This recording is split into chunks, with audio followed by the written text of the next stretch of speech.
Hi, welcome. My name is Bill Maher. I'm a member of the New Horizons Toastmasters Club in Tualatin, Oregon. It's good to have you here with me again. I have a very special guest tonight. Kaushik Balasubramanian is our current president of our club, and I get to talk to him a little bit about his experience in Toastmasters, his experience at New Horizons Toastmasters, and a little bit about what Toastmasters has done for him and will do for him in the future. So let's welcome Kaushik. Kaushik, glad to have you with me tonight. Thank you so much. It was about 6 months ago when we were here for the first time. You gave a speech after I did an interview with another club member. You were also at the beginning of your tenure as our president of New Horizons Toastmasters. What do you remember when you started as our president about expectations that you had and what kinds of things you were looking forward to as a member of our club? The first and foremost remembrance that I have of taking on president role was that I could get out of my comfort zone, because every single week, every single meeting, I need to be upfront, leading the club, or at least attempting to give a sense of direction to the club, not necessarily as much as direct, but subtly in terms of messaging, in terms of the persona that I carry forward. So that was the experience I was looking forward to. And I typically approach my opportunities in a way that I can codify it in terms of some sort of an acronym. And the acronym that I was looking forward was LENS, L for learn, E for experience, N for networking, and S for share. So all these were the 4 pillars that I was looking forward to help the members grow in the respective areas that they were interested in. I have to say that I really like that about your leadership style. You break things down to a very simple formula for us to remember. But you had a little bit of another challenge. You followed probably one of our more expressive presidents, at least in recent history, Joe Harper. And I wonder if you felt any kind of pressure or undue expectations to more or less follow in his footsteps. Absolutely true. Because I was succeeding Joe Harper, who was, like you rightly said, very expressive, I had this expectation that unless and until one is very interactive and engaging, he or she may not make a very successful president, at least in the club scenario that we are part of. Fortunately, over a couple of weeks or maybe even over a month, I realized that each of us have our own individuality and the strengths that we bring in. And in my opinion, my strength is articulating thoughts and making people think in terms of possibilities. And as long as I could convey that message, it might be grave, it may not be as jovial as Joe, but I still felt I could touch the nerve of the intellect of the members that were attending. So I figured, let me be myself. And that's a great philosophy and a great foundation to start on, which you truly did. We're now looking at the other end of the year for you to, as you finish up being our president of New Horizons. What would you say were some of the challenges, maybe an unexpected challenge along the way? We'll start with that. What might have been a challenge or an unexpected challenge that you faced? The club that we are part of has a very strong legacy in terms of great members, highly accomplished speakers, good strength of membership. So I was that was itself a sense of burden that I had to make sure that I don't lose that legacy. And having had to carry forward that legacy, the other challenge was the more established members were kind of, either due to personal reasons or having to move to another place, they were kind of getting away from the club. And we were having an inflow of new members. And this was the transition phase which I thought was most challenging, because the new members that come in would have their own expectations and perspectives. And there would be set members in the past, kind of established members, who would have their own perspective. So it was like a family reunion, but just that the family members never saw each other kind of scenario. I felt that was the period where it was most challenging. That's a very interesting perspective. I did notice that change, especially over the past couple of months. We do have very much a new club with newer members. What would you say was a good success that you experienced over the course of this past year? To carry forward that thread of what I was trying to explain in terms of this metamorphosis of the members the old members kind of getting away and the new members coming in. I feel the main success is that now we are a cohesive club with most of the new members fairly well integrated. And we are now again a family with, of course, new members, and fortunately some of the old members still sticking around. So it's like we've created a new family, and hopefully this will carry forward to for probably a few more years. Yes. You brought with you experience as a Toastmaster. Although you're new to Oregon and new to our particular club, you've been around Toastmasters for a little bit. Can you tell us a little bit about your experience in Toastmasters? Back in India is when I started Toastmasters journey, and one of the foremost reasons was for me to get slightly more extroverted or slightly more comfortable in social interactions, because I identify myself as an introvert, as many of the Toastmasters typically do. I don't want to generalize, of course. So that was the motivation, and the club that I was part of in India was a corporate club, but interestingly an open club, which means the members were typically employees of different corporations, but they were all gathering together to be part of this Toastmasters club. That experience was something that definitely got me started with Toastmasters. And to contrast with the experience I have here, it's the diversity. Because back there, like I said, all of them were working typically in IT organizations. So they had similar mindset, they had similar educational background, similar age group. Whereas out here, the diversity that I've seen in the club is phenomenal. All age groups, different backgrounds. I think that's the wealth that I'm really cherishing as a Toastmaster here. Our club has always been a very diverse club. I believe that part of the reason that's true is because of when we meet. We meet Saturday mornings at 8 o'clock. And many people hear that first and they think, oh, what a challenge. 8 o'clock on a Saturday morning, are you kidding me? But yet when you come and you participate, you see the diversity, you sense the energy, you understand that even within that diversity of age, of cultural background, of experience in public speaking or not, we're all there for the same reason. And you expressed your perception of trying to break or have more confidence as an introvert and trying to step out of those comfort zones and be able to be more confident in that way. And that's one of the reasons I really appreciate our club. I've been to different Toastmaster clubs, and even here in the States, because they are centered around different businesses or different likenesses and career-wise, you do get a very homogeneous kinds of clubs, but ours doesn't fit that mold as much. What would be some of the traditions that you had in India in Toastmasters that you don't see here in America that you think, maybe we should try that? I don't know if you have any or not. Back in India, I feel because the demography is slightly towards the younger age group, the sense of enthusiasm in participating at district level conferences, etc., is, and even including contests, seem to be much higher. So there is the sense of a competition, the sense of accomplishment having competed, that seems to be higher. It's a subtle theme that I'm seeing in contrast to the clubs and the members here, that here it's slightly more laid back, that people view it as a hobby, which is definitely good. They come here more for the fun, which is also really appreciated. At the same time, maybe we could consider competing a little bit more so that there is improvement in quality too. Excellent. That's a really good insight as well. With your experience in Toastmasters and even having experienced it on both sides of the world in many ways, how would you define the value that Toastmasters has for you personally? Stay hungry, stay foolish. That's legendary Steve Jobs quote. And in my opinion, this quote embodies the pivotal principle of lifelong learning. And Toastmasters offer such opportunity. As long as the member is clear about why he or she is participating in Toastmasters, it could be for fun, it could be for a specific growth area that he or she is looking forward to. As long as that clarity is there, anyone can leverage the wonderful opportunities that Toastmasters offer. And the interesting part is, it's financially much cheaper than having to attend a 2-day training, spending thousands of dollars.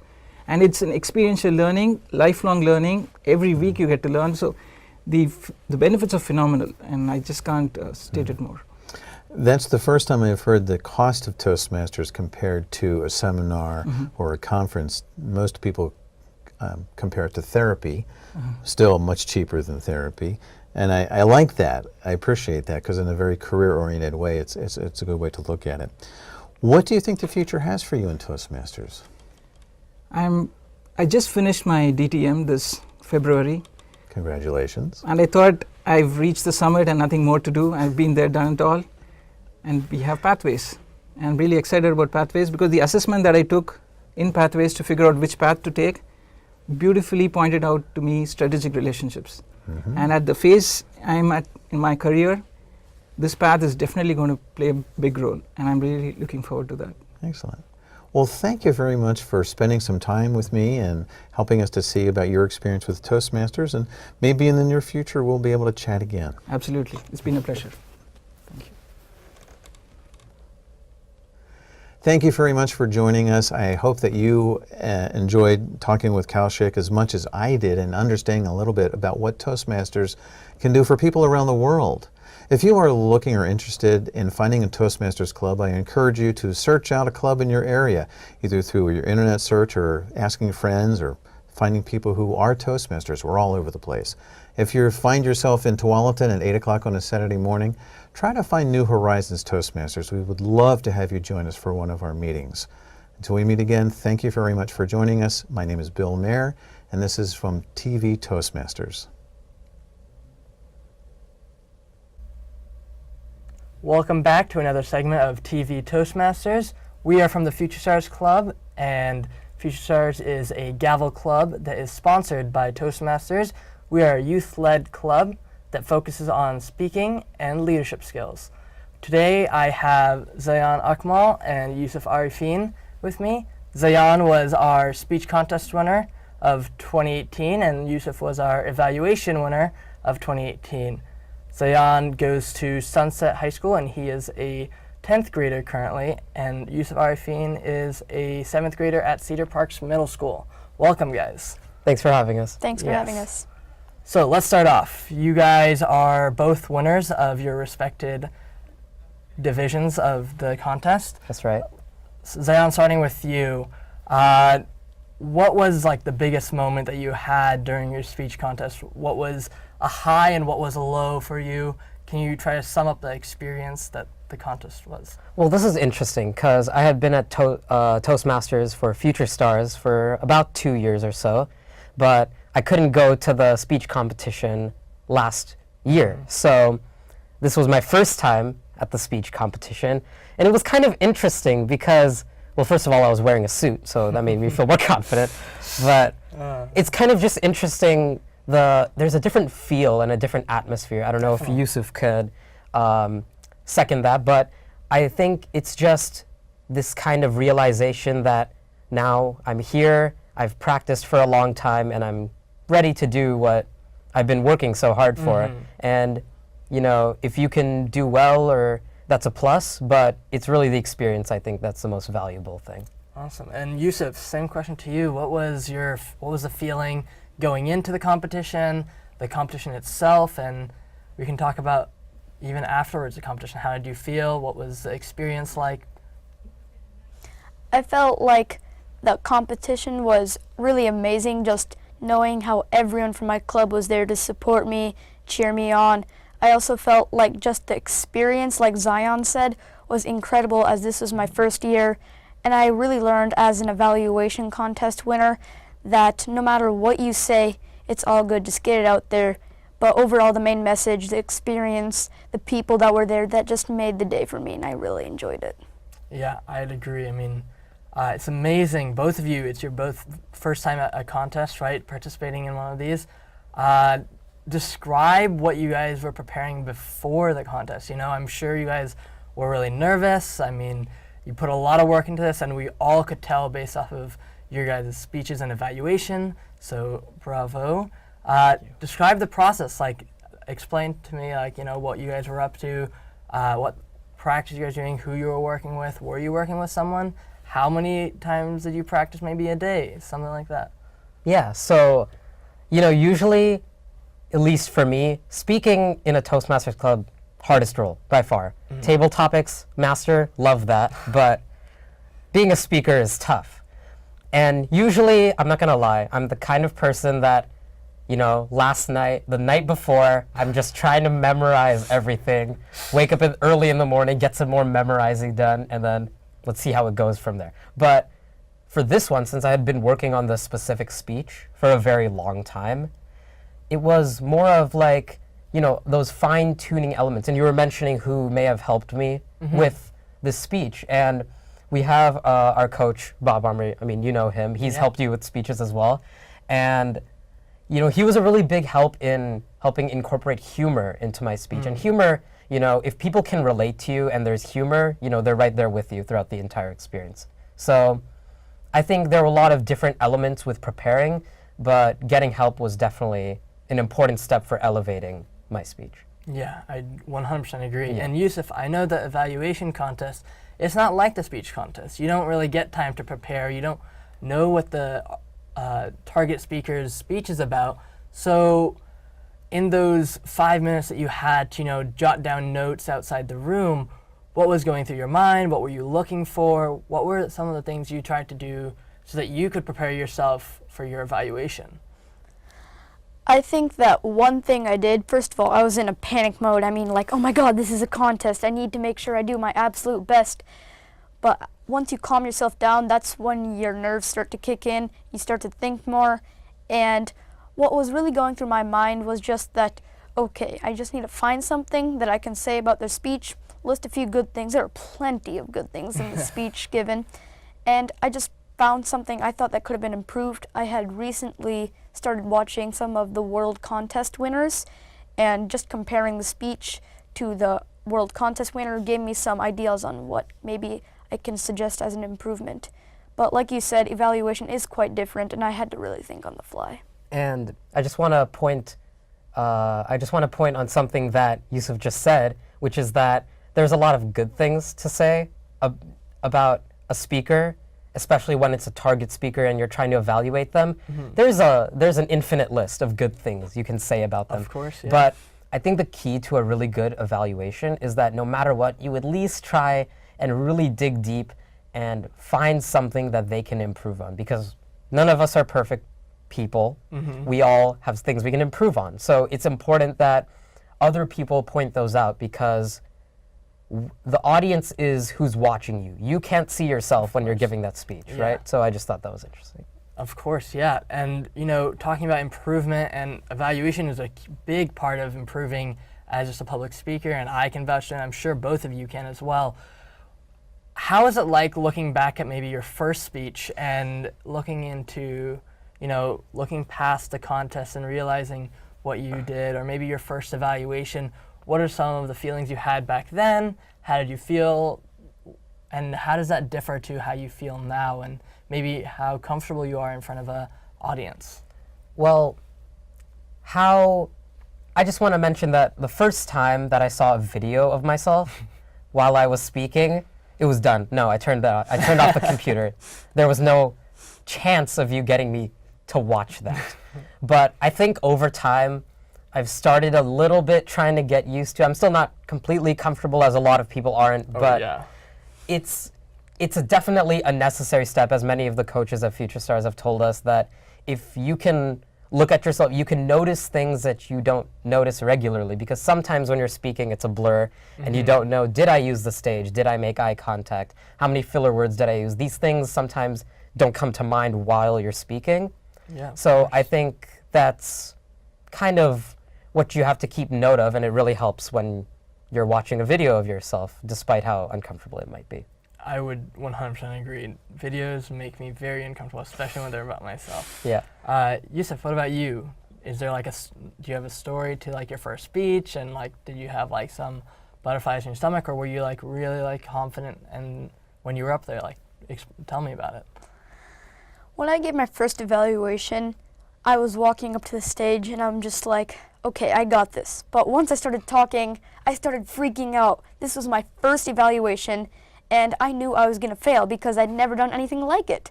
So I didn't have any confidence in myself. But I think watching yourself again saying the same words is really important, like Zion said. I think that you are your best critic. Nobody else can tell you exactly what you can do and what you cannot do.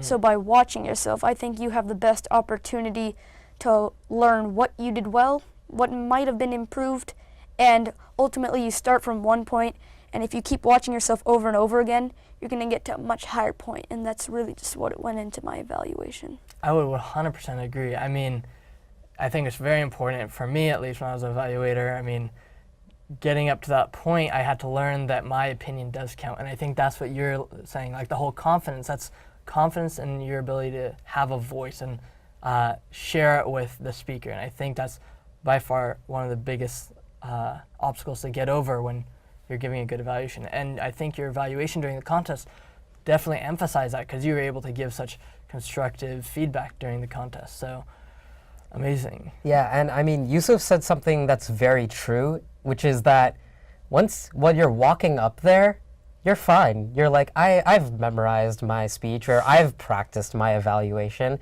But when you're up at that lectern, or if you're up at that stage, that's when the nerves really start to kick in, I feel, at least for me. And so I think it's just important to keep practicing because that's, I think, the best way to know how to deal with that. Of course. Yeah, going off what Zion said, it's also about the confidence. When you're giving your first evaluation, I mean, you're really nervous. There are a bunch of people just staring at you to see whether you mess up or not. At least that's what goes through someone's mind. But over time, you build up that confidence. And when you walk onto that stage for the umpteenth time, you finally have that confidence that, yes, I can do it. Yeah, that's such great. I would agree 100% with your guys' analysis of the first time someone goes up to me, and even now, I mean, there's definitely a lot of that. So, like, being able to look back and look at now and reflect on your progress, I mean, have you guys picked out any like skills or habits or some kind of trick or tips that you could give someone like a newcomer to the club or a newcomer to Toastmasters about speaking or evaluating? Zayan? Yeah, well, I think that when you're first coming into the club, it's a lot of information at you all at once. You know, you don't know exactly what is expected of you or what high goals do I need to reach for myself because, oh, look at these members that have been here for 5 years that have given like 8, 10 speeches. And so I think you just have to take it slowly. You know, it starts with the icebreaker always. You know, you have to find out what it is that you need work on, and then based upon that, the sky's the limit. For if you want to work hard, the sky's the limit. Yusuf? I'd agree with Zion that when you're starting, that's pretty much the biggest struggle for someone. I mean, seeing people who are professionals and then comparing yourself, it's kind of depressing, honestly. And it goes back to the point that, do you really want to stay in the club? And my advice would just be that anyone should just keep at it and make sure that you don't just drift away, because Toastmasters is really important. And I think that if you just keep on staying in the club and continuing to show up to all the meetings, you're going to learn a lot, and it'll be really valuable to you later in life. Yeah, I would agree 100%. And I think you guys have given amazing tips, and I would just love to see where you guys head from now. I mean, both contest winners, I'm sure there's so much more in store for you in the future. That's all we have for the segment. Thank you for being on. Thank you. Thank you. If you want to find out more about Future Stars, email us at futurestarsPDX@gmail.com. We are always ready, and we open our arms to anyone who wants to come and join us for one of our meetings. We have meetings every Saturday at 10:30 a.m. in the Beaverton area. Please email us or visit us on our Facebook page, Future Stars. Like I said, thank you guys for coming on, and Thank you. that is the end of our segment. Thank you for tuning in.